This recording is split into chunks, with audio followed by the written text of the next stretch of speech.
Enfim, depois dê uma passada lá na loja e vocês vão conhecer lá direitinho. Então, claro, também não vou dizer que recomendo utilizar fone de ouvido enquanto você pedala, tá? Principalmente no trânsito, é claro. Se for numa trilha, tudo bem. Mas o trânsito é bem perigoso, isso tira a atenção. Então, já deixa essa dica aí. Então, passando aqui para a parte de trás da bike, a gente vê aqui que tem uma coroa tripla, né? O passador também da Yamada, assim como, perdão, o câmbio também da Yamada, assim como os passadores. E a gente tem aqui atrás, conjunto com 8 velocidades. Então, essa bike originalmente tinha 10... essa bike originalmente tinha 18 velocidades, tá? E o que acontecia? Quando você tem uma bike com 18, que é uma coisa que hoje em dia acho que já nem se fabrica praticamente, é bem difícil. Às vezes você encontra algum site, tá? Uma bike que ainda vem com 18 velocidades, mas o que acontece é que na relação de marchas, a gente tem, tipo assim, é uma marcha a menos. Essa marcha a menos do que quando se trata de 21, é justamente uma marcha que é um pouquinho mais leve. Eu não lembro quantos dentes tem o COG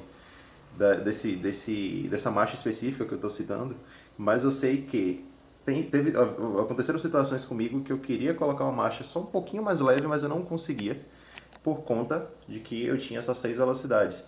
E aí ficava aquela briga. Ou ficava leve demais, numa marcha um pouco reduzida, perdão, ficava leve demais numa marcha mais leve, né?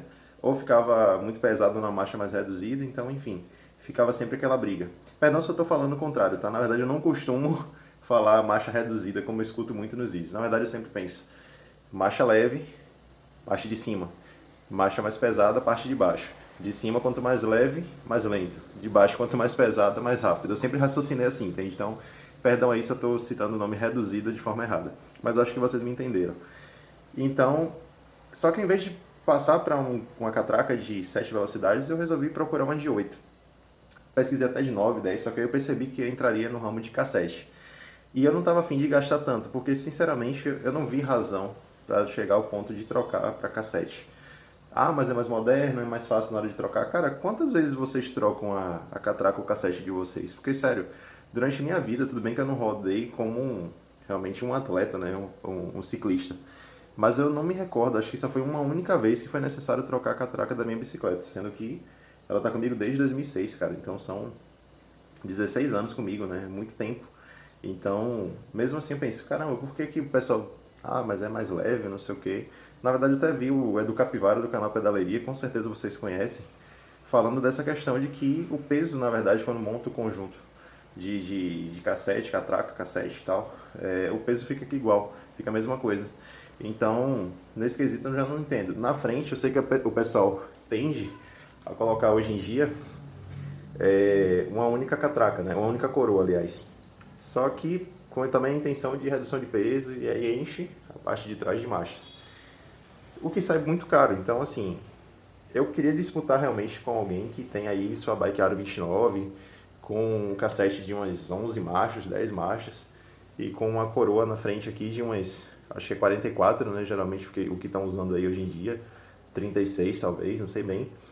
E disputar, sério, porque eu sempre ando nessa coroa aqui, que se eu não me engano tem 48, né? Porque até antes do vídeo eu pensei assim, 48, 44. Era pra ter dado a pesquisada, mas enfim, quem usa sabe, né? Que é a maior. Ela é maior do que as que eu vejo também nas 29. E realmente eu consigo atingir 40 km por hora, 40,8 para ser exato. Foi o que eu consegui calcular tanto com o meu celular, com o aplicativo, como com o acessório aqui da lanterna que me permitiu fazer essa medição também. Então deu 40,8 exatos. E eu só acho que não cheguei até mais porque o pneu dianteiro não me ajuda. Eu tenho uma suspensão que pesa mais de 2 kg, ela pesa 2,5 kg. E eu também acabei não falando dela, tá? Mas se trata de suspensão que inicialmente eu achei assim, nossa, é realmente mais estética. Ela é meio dura, sabe? Ela só amortece se for um impacto forte. E olha que eu sou pesado. Mas acontece que depois que eu resolvi, já com quase um ano utilizando ela, e eu usava todo dia para o trabalho, como eu já disse, quase um ano utilizando ela, que eu fui fazer uma manutenção. Eu deixei na oficina para poder lubrificar. E realmente aí eu vi o quanto essa suspensão é boa. Sério, me surpreendeu muito. Ela realmente é melhor do que eu pensava. Ela tem uma resposta muito boa. Eu não sei como é o conjunto interno dela, tá? Elastômeros e tal, como é o conjunto, se são duas molas de cada lado, se tem uma mola de cada lado, mas Enfim, realmente ela amortece muito bem. Dá tranquilo para você fazer uma trilha. Para quem roda na cidade mesmo, se bater num buraco enorme de surpresa, uma coisa assim, ela vai sim amortecer. Claro que na traseira, por não ter suspensão, isso vai fazer falta, né? Mas é só ter aquele macete de você se levantar um pouquinho do cilindro e aí você consegue passar tranquilo e também não leva tanta carga, tanto peso, tanto impacto na roda traseira, né? Por falar em roda traseira, percebam que a gente da dianteira ela é mais estreita do que a traseira. Essa gente traseira, ela é da marca, deixa eu me recordar, galera. Peço desculpa, tá? Que eu não costumo fazer roteiro também e tal. Fiz realmente aqui na hora, assim, só tenho que tomar estúdio. Já tinha enrolado muito tempo falando que eu ia gravar esse vídeo e não gravava nunca. E então, essa jante é da Vezan e ela é extra forte, então consequentemente ela é mais larga também. Ela é mais espessa também, eu pude comparar isso, ela é mais pesada. Porque eu tive problemas com duas jantes. Aqui já estava nessa bike. Porque essa bike, na verdade, ficou bastante tempo parada na casa dos meus pais, tá? E eu vim morar em outra cidade, já moro há mais de 5 anos aqui em outra cidade. Daí eu não utilizava ela aqui, então ela ficava lá, nem mesmo no final de semana eu não pegava. Inclusive eu tô precisando até fazer uma limpeza na corrente, né? Eu já acabei de perceber aqui. É, quando eu vim pra cá, né, eu, tipo, comparando também, depois desse tempo morando aqui, eu fiquei mais pesado. E daí, no uso urbano e tal, e buraco, eu percebi que empenou a gente muito fácil, muito rapidamente. Inclusive, ainda com a gente, a penúltima gente que eu utilizei, e ainda estava nela, né, veio da cidade que meus pais moram, veio nela. Eu fiz a trilha que eu disse, que eu citei, né, que eu fiz uma única trilha, e cara, as laterais da gente, elas simplesmente vieram para fora, sabe? Elas ficaram totalmente tortas. E aí eu perdi essa gente. E coloquei outra igual, porque eu precisava para a rotina de trabalho, então não podia ficar sem bicicleta, não podia esperar chegar essa outra aqui pela internet. Aí eu coloquei isso, não, tá tranquilo, né? Mas acabou que ela empenou muito, muito rápido também. E não foi porque eu enchi o pneu demais, porque na primeira vez o mecânico até acusou isso. Ah, você deve ter enchido demais, não pode fazer isso. E no dia foi até minha namorada que encheu e eu acabei achando que a culpa foi dela. Mas aí depois dessa segunda tentativa eu vi que não, jante baratinha dessas bem leves aí, que é 50, 40 reais, não adianta. E aí coloquei essa que custou 79. Aí sim, realmente eu vi uma grande melhoria. Até então, eu já estou rodando com ela aí uns 6 meses, eu acho que mais do que, não, bem mais de 6 meses na verdade, deixa eu ver. Uns 9 meses por aí. E aí eu vi realmente a grande diferença. Ela não entortou, ela não empenou, já levou um impacto forte. Aí finalmente eu passei a ter segurança de que eu estou realmente com uma bike resistente, sabe? Porque ela tem que suportar meu peso, tem que suportar os impactos que vêm de surpresa ou uma trilhazinha de vez em quando. Então, valeu muito a pena colocar. Então, se você também estiver tendo algum problema com gente que fica empenando fácil e você não quer partir para um agente aero, que no meu caso, por que eu não quis agente aero? Porque já é um aro 26, ele já é pequeno. Se você coloca um agente aero, ela passa a vir aqui, né, quase que nessa, mais ou menos nessa altura aqui. Então, na área interna aqui da roda, você tem menos espaço. Consequentemente, isso faz parecer que a roda, que seu pneu é ainda menor, então dá um ar de aro 24. Eu já percebi isso até a da minha namorada, que é aro 26, porém com gente aérea eu percebo essa diferença, sabe? Realmente dá esse aspecto de que é um pneu ainda menor. E até mesmo para manter um pouco a originalidade da bike, né? Eu achei mais interessante deixar assim. Eu particularmente gosto. Outra coisa, tá? É o câmbio, né? Antes que eu me esqueça. Esse eu tive que colocar da Shimano, porque antes dele tinha o original que já estava na bike, que era aqueles câmbios simples da Yamaha mesmo, só que ele realmente trabalha muito bem, desde que não seja para uma catraca de 8 velocidades, tá? Então, assim, eu acho assim fantástico. Eles são super baratos e você consegue rodar por muito tempo. E ele ainda por cima funciona com esse tipo de passador Rapidfire. Só que eu tive que trocar por conta do meu investimento de querer colocar 8 velocidades, né? 8 marchas aqui, ou um catraca com 8 velocidades. E isso realmente foi benéfico. Como eu disse, né, eu ficava tendo uma certa briga quando eu tinha 6 velocidades. Eu ficava, às vezes, querendo uma marcha um pouquinho mais leve, mas não conseguia achar, e ficava leve demais, botava em outra, ficava pesado demais, era sempre chato, assim. Daí, ao colocar essa daqui, realmente eu vi que atende a minha necessidade. Inclusive, uma característica bem importante, tá? Que eu tenho que realmente dizer, não sei o nível de experiência, de conhecimento que quem está aí me assistindo tem. Então, nesse caso, se você tem dúvida assim, mas em velocidade final, vai mudar alguma coisa? O que acontece? Tanto uma catraca com 7 ou 6 velocidades, elas têm esse menor cog, é bem pequenininho aqui, de 14 dentes. Quando se trata desse daqui, que tem 8 velocidades, nesse modelo em específico que é da ShiftTech, tá? Não sei se isso vale para qualquer um. Mas eu pesquisei bastante para encontrar exatamente com essa especificação. Esse aqui é quase o Mega Range, inclusive, tá? Ele tem 32 dentes na maior. Então você já percebe como é interessante. Mega Range costuma ter 34.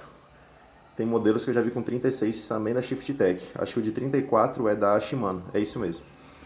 Então, voltando aqui, a questão de velocidade final, quanto menos dentes tiverem, né, que é o que a gente vê nos cassetes aí, tem cassete, eu acho que tem 11 dentes apenas, acho que até menos que isso já, que é para realmente ter velocidade. Esse aqui tem 13.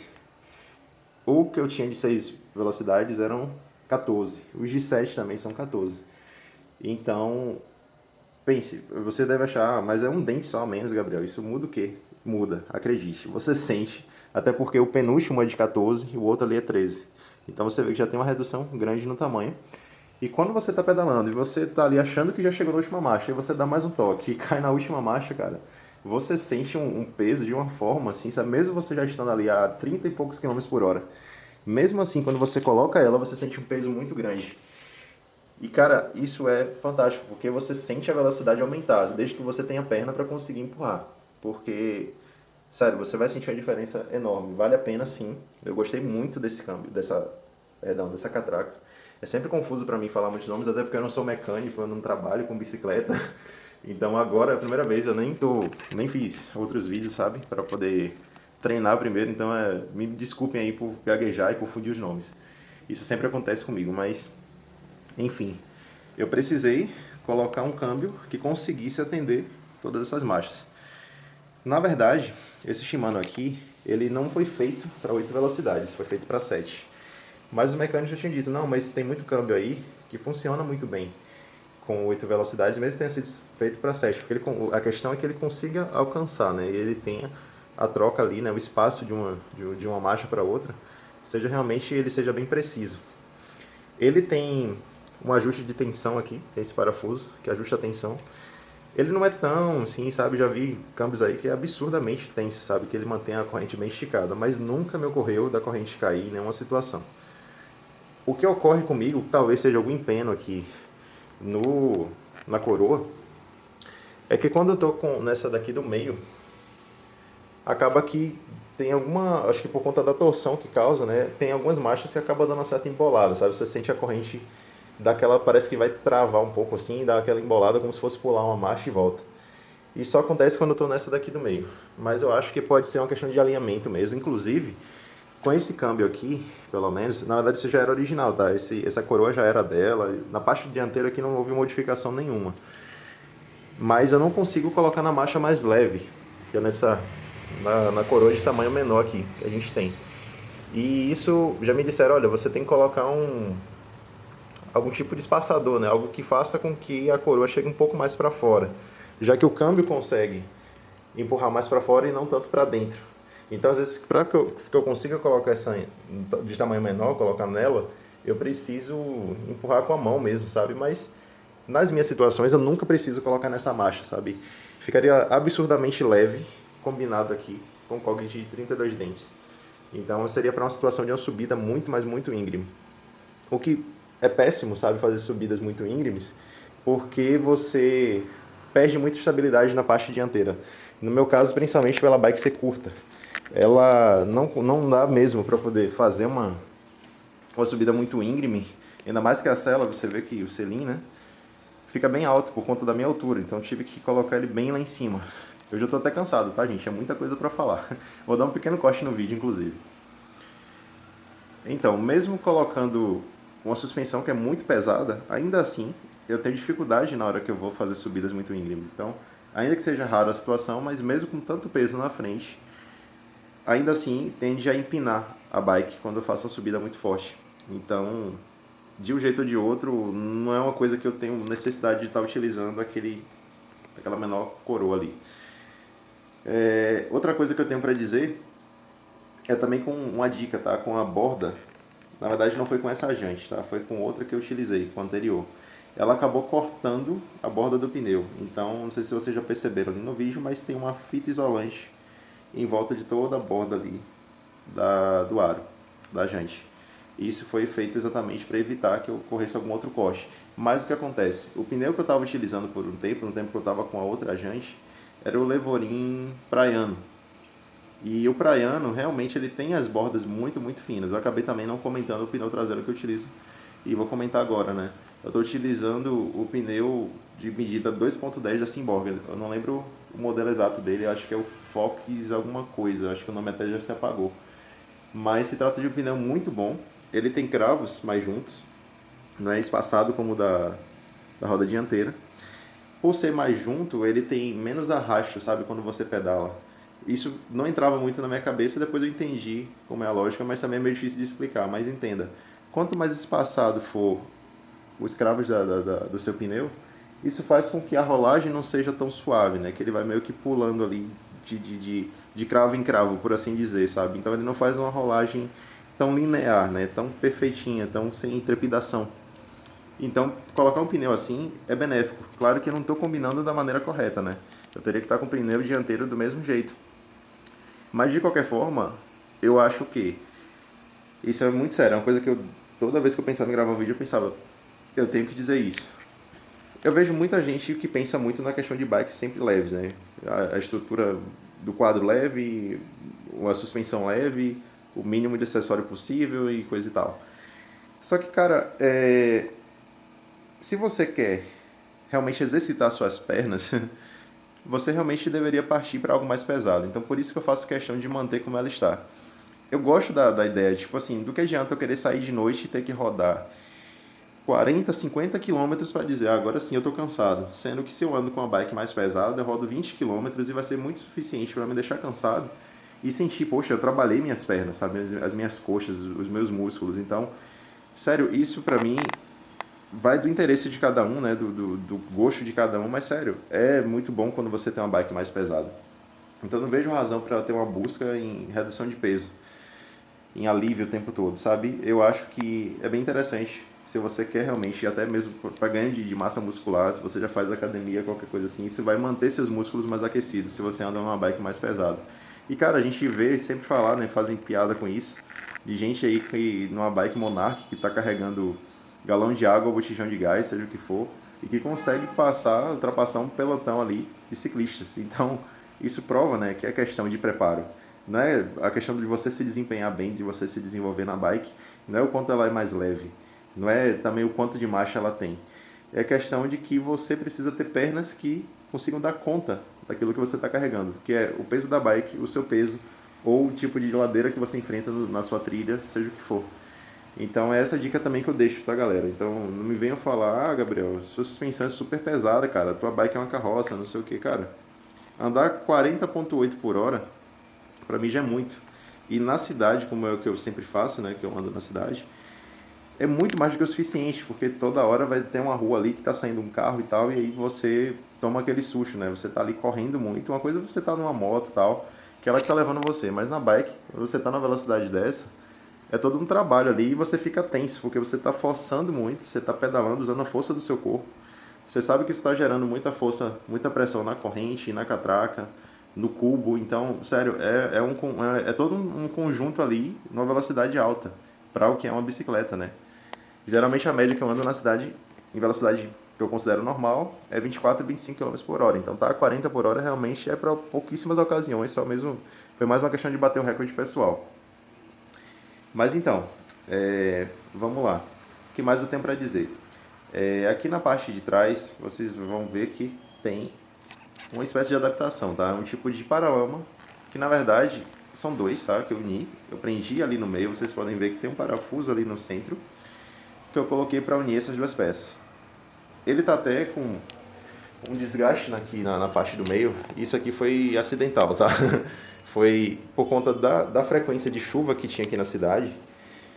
Teve um dia que eu resolvi adaptar, eu não lembro nem como foi, só sei que eu quis colocar alguma outra emenda nisso aqui para fazer com que cobrisse uma área maior, porque eu estava me sujando demais. Então já vou ter uma dica bem legal para quem costuma ficar se sujando quando chove e você fica preferindo até ir andando para o trabalho, sair andando, do que andar de bike.